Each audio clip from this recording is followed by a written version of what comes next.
Je me souviens encore de cette sensation, ses mains sur ma peau, son souffle contre mon cou, et cette pression incroyable qui montait en moi. Je savais que ça allait faire mal. Je le voyais dans ses yeux, mais je ne pouvais plus reculer. Vincent était si proche, si concentré. Il a murmuré quelque chose que je n'ai pas compris, et puis je l'ai senti. Chaque centimètre qui avançait en moi, chaque mouvement calculé de ses doigts. J'ai fermé les yeux, mordu ma lèvre, et je me suis dit que bientôt, ce serait fini. Mais lui, il continuait, méthodique, précis, comme s'il connaissait mon corps mieux que moi-même. Je m'appelle Solange Mercier, j'ai 24 ans, et je vis dans un petit village du Périgord depuis maintenant 6 mois. Avant ça, j'habitais à Lyon, où j'étais assistante juridique dans un grand cabinet d'avocats. Une vie qui semblait parfaite sur le papier, un appartement moderne dans le 3e arrondissement, un salaire correct, des collègues sympathiques. Mais voilà, personne ne savait ce qui se passait vraiment dans ma tête. Personne ne savait que chaque matin, je me réveillais avec cette boule dans la gorge, cette sensation d'être complètement invisible. Pas à cause d'un homme, pas à cause d'un traumatisme violent ou d'une perte. Non, c'était bien pire que ça. C'était une invisibilité totale. Si vous aimez les histoires vraies qui parlent de reconstruction et d'espoir, n'hésitez pas à vous abonner à la chaîne. Ça m'aide énormément à continuer à partager ces moments avec vous. Pendant des années, j'ai été celle qu'on oublie, celle qu'on ne remarque jamais dans une pièce. Au lycée, j'étais la fille transparente, celle qui mangeait seule à la cantine pendant que les autres formaient leur groupe. À la fac de droit, pareil. Je levais la main en cours, et les profs ne me voyaient pas. Je proposais des idées en groupe, et on me coupait la parole, comme si je n'avais rien dit. Au cabinet d'avocat, c'était le summum. J'ai travaillé 3 ans pour Maître Fontaine, un associé senior. 3 ans à préparer ses dossiers, à faire des recherches approfondies, à rédiger des notes juridiques brillantes. Et vous savez ce qui s'est passé quand une promotion s'est présentée? Il a recommandé Julien, un collègue arrivé 6 mois plus tôt, en disant qu'il avait fait un travail exceptionnel. Un travail que j'avais fait, mes recherches, mes analyses, mon travail. Mais Julien les avait présentés lors d'une réunion, et soudain, c'était devenu son travail. Ce jour-là, quelque chose s'est brisé en moi. Pas de la colère, pas de la tristesse, juste une acceptation froide et terrible, j'étais condamnée à être invisible. Peu importe mes efforts, peu importe mes compétences, je serai toujours celle qu'on ne voit pas, celle qu'on oublie, celle qui n'a pas d'impact. J'ai commencé à éviter les miroirs, parce que même mon propre reflet me semblait flou, inconsistant. Je rentrais chez moi le soir et je me demandais si j'existais vraiment, ou si j'étais juste un fantôme qui traversait la vie des autres sans laisser de traces. C'est ma mère qui m'a sauvée, d'une certaine façon. Elle m'a appelé un dimanche soir et m'a dit qu'elle sentait que quelque chose n'allait pas. Comment elle a su? Je n'en ai aucune idée. Je ne lui avais rien dit, je n'avais rien laissé paraître. Mais les mères savent. Elle m'a proposé de venir passer quelques semaines chez elle, dans le Périgord, le temps de me ressourcer. J'ai accepté sans réfléchir.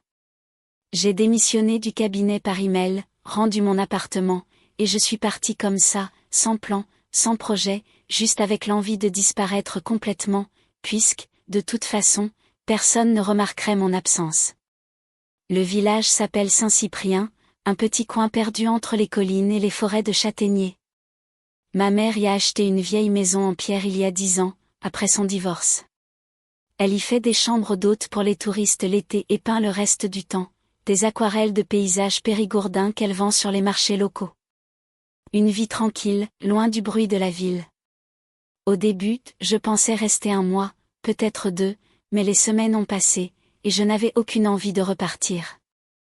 Ici, au moins, personne n'attendait rien de moi. Personne ne pouvait être déçu par mon invisibilité. C'est au marché du samedi que j'ai rencontré Vincent pour la première fois. Enfin, rencontrer, c'est un grand mot, je l'ai aperçu. Il tenait un stand de fromages artisanaux, des tomes du Périgord qu'il fabriquait lui-même dans sa ferme. Grand, les cheveux châtains, un peu longs, une barbe de 3 jours, des mains larges et calleuses. Il avait 29 ans, j'allais l'apprendre plus tard. Il parlait avec les clients, riait facilement, recommandait ses produits avec une passion évidente. J'ai observé son stand de loin pendant au moins 20 minutes, sans oser m'approcher. Pourquoi? Parce que j'avais peur qu'il me regarde et qu'il ne me voie pas, comme tous les autres. Ça me semblait insupportable. Mais ma mère avait besoin de fromage pour ses hôtes. Alors, j'ai fini par m'approcher. J'ai attendu que tous les autres clients soient partis, et je me suis postée devant le stand, les yeux baissés. J'ai murmuré que je voulais une tome, et là, il m'a regardé, vraiment regardé. Pas un regard vague et distrait, pas un regard qui glisse sur moi sans s'arrêter. Non, il m'a regardé dans les yeux et il a souri. Un sourire chaleureux, sincère. Il m'a demandé si c'était pour moi ou pour offrir, si je préférais un fromage jeune ou affiné, si j'avais déjà goûté ses produits. Il m'a tendu des échantillons, il a attendu mon avis, il a écouté mes réponses. Pour la première fois depuis des années, quelqu'un me voyait. Je suis revenue le samedi suivant, et celui d'après, et encore celui d'après. À chaque fois, Vincent me reconnaissait immédiatement. Il me demandait comment s'était passée ma semaine, si j'avais aimé le fromage précédent, ce que je faisais dans le village. On a commencé à discuter de plus en plus longtemps. Il m'a raconté qu'il avait repris la ferme familiale à la mort de son père, 3 ans plus tôt, que ça avait été difficile au début, mais qu'il aimait ce travail, cette connexion avec la terre, avec les animaux, avec la tradition. Il m'a parlé de ses chèvres, de son processus de fabrication, de ses projets d'agrandissement. Et moi, pour la première fois, j'ai osé parler de moi, de Lyon, de mon ancien travail, de pourquoi j'étais partie. Je ne lui ai pas tout dit, pas tout de suite. Mais il écoutait, vraiment. Il ne m'interrompait pas, il ne regardait pas ailleurs, il ne semblait pas s'ennuyer. Il me voyait point un samedi de fin septembre, il m'a proposé de visiter sa ferme. Il voulait me montrer où naissait le fromage que j'achetais chaque semaine. J'ai accepté, le cœur battant. C'était la première fois qu'un homme m'invitait quelque part depuis des années. La ferme était à 15 minutes du village, au bout d'un chemin de terre bordé de noyers, une vieille bâtisse en pierre avec des volets bleus, une grange restaurée, un enclos où une vingtaine de chèvres broutaient tranquillement.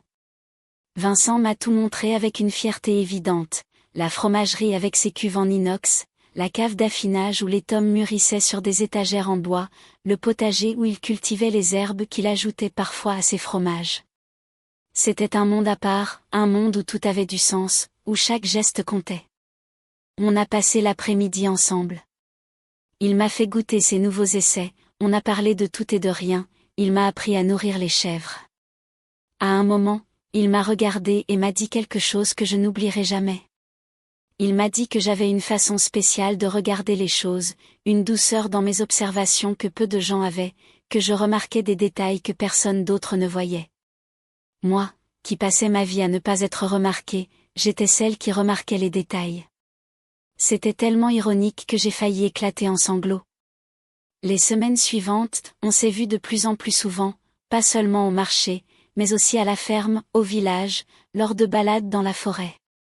Vincent était devenu mon ami, mon premier vrai ami depuis des années. Avec lui, je n'avais pas besoin de me battre pour exister. J'existais, simplement. Il me posait des questions et attendait mes réponses. Il se souvenait de ce que je lui racontais. Il me regardait comme si j'étais importante. Et peu à peu, quelque chose a changé en moi. J'ai commencé à me tenir plus droite, à parler un peu plus fort, à oser donner mon avis. J'ai recommencé à me regarder dans les miroirs. Mais j'avais peur. Peur que ce soit temporaire, peur qu'un jour il se réveille et qu'il ne me voie plus, peur de redevenir invisible. Alors, je n'osais pas franchir le pas.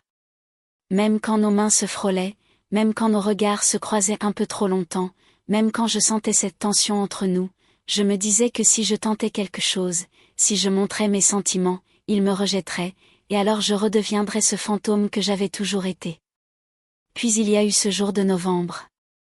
Un mardi après-midi, froid et gris. Vincent m'avait appelé le matin, paniqué. Une de ses chèvres favorites, Églantine, était en train de mettre bas, et ça se passait mal. Il avait besoin d'aide. Le vétérinaire était bloqué sur une autre urgence et ne pourrait pas venir avant plusieurs heures. J'ai foncé à la ferme sans réfléchir.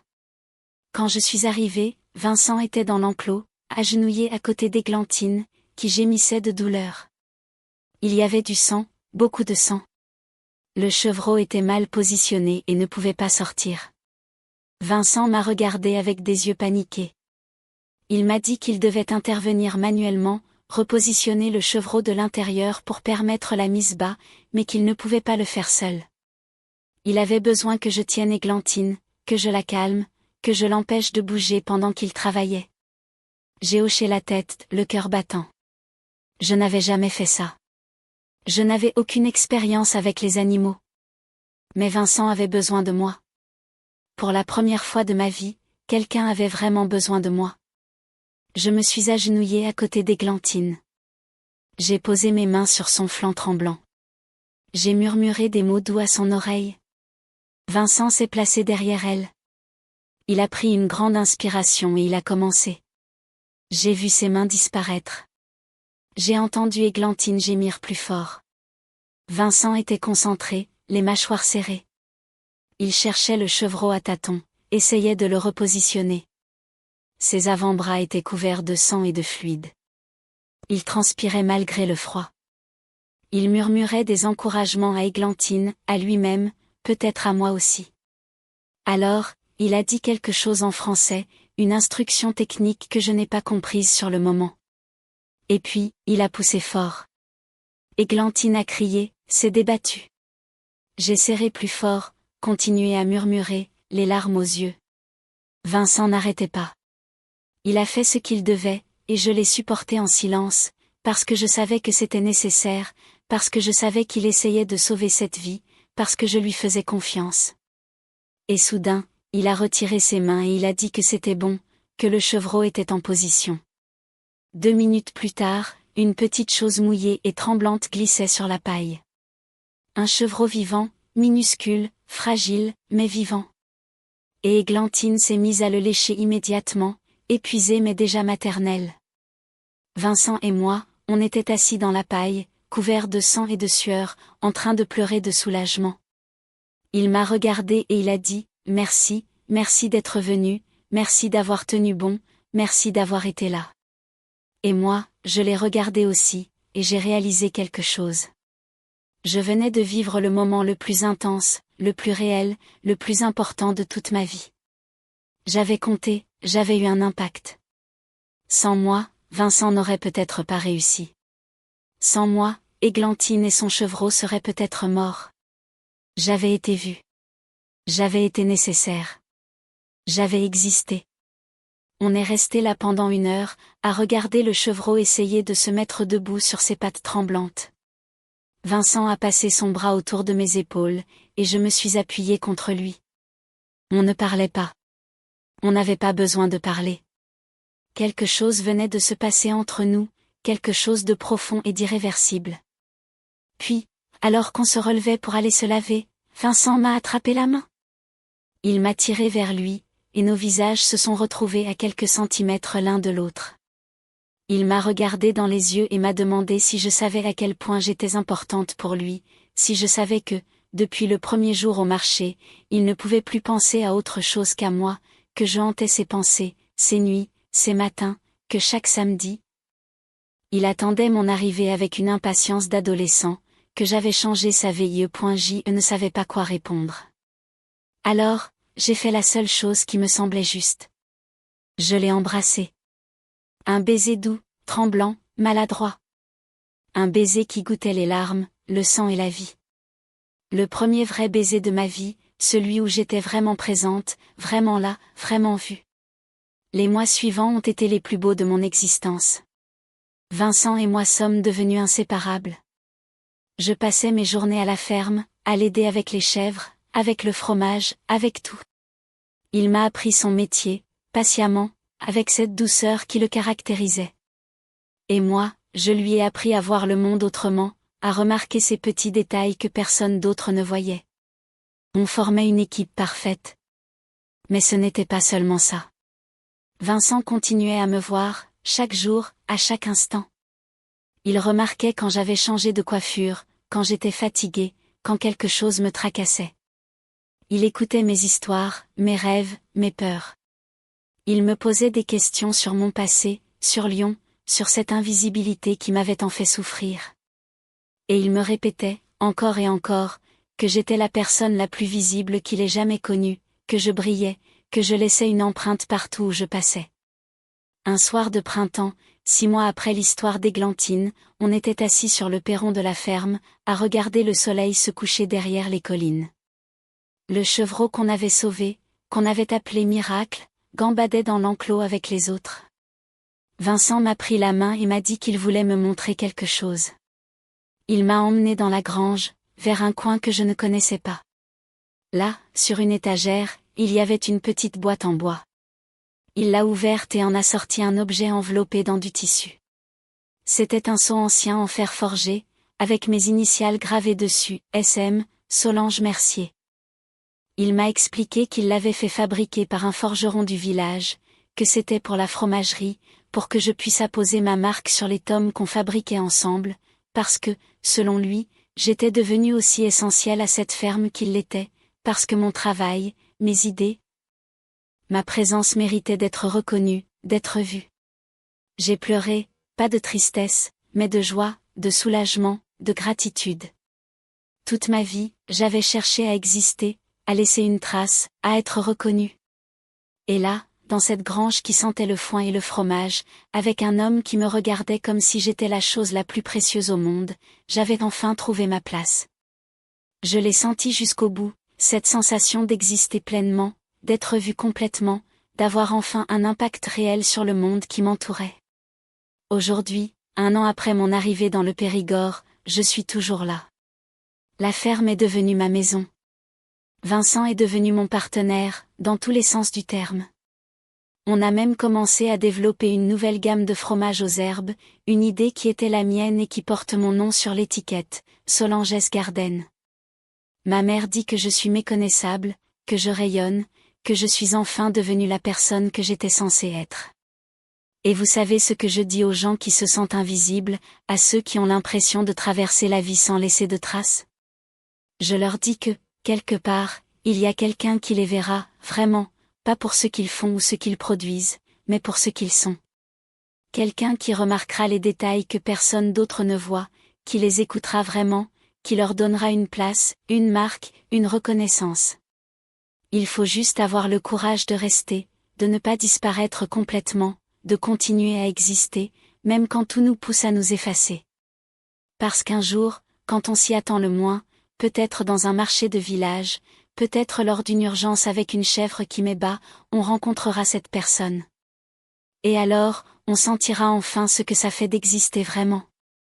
On le sentira jusqu'au bout, cette transformation, cette renaissance, cette révélation que, oui, on a toujours compté, on a toujours été là, on a toujours été visible. Il suffisait juste de trouver les bons yeux pour nous voir.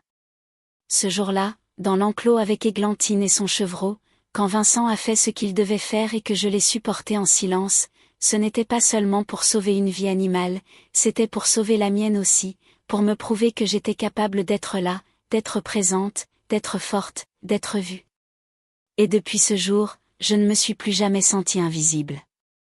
Alors, merci à vous de m'avoir écouté, merci d'avoir été ces yeux qui me voient, même à travers un écran, même à travers des mots. Vous aussi, vous comptez. Ne l'oubliez jamais.